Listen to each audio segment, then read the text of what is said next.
if we can, just back on the discipline issue, many people are saying, kyk hoe lyk die munisipale gebou, hulle is nie geverf hier, die tuine lyk lelik, en is dit nou hoe die hele munisipaliteit run and so on. But that is a good example of, hey, we have to, we couldn't spend the money where we wanted to. Prioriteite. Ek het 'n gestryery gehad.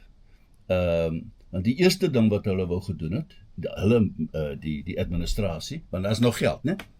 So ons is nou nie meer bankrot nie, daar's nog geld. Wat is die eerste ding wat hulle wil doen? Nuwe meubels koop, toe sê ek nee. Daar's 'n ding, sy naam is water en seep.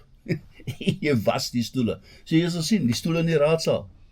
Ek dink hulle sit daar van Noag se dae. En hulle gaan nog steeds daar bly, terwyl ek daar is. Want die prioriteit is nie vir om ons gemaklik te maak, is om dienste te lewer.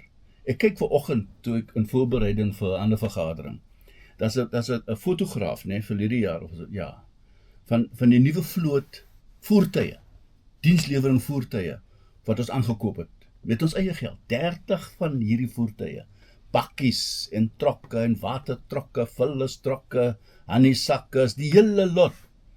En ek dink die mense vergeet. Dit is waarna toe die geld moet gaan, nie nuwe stoele.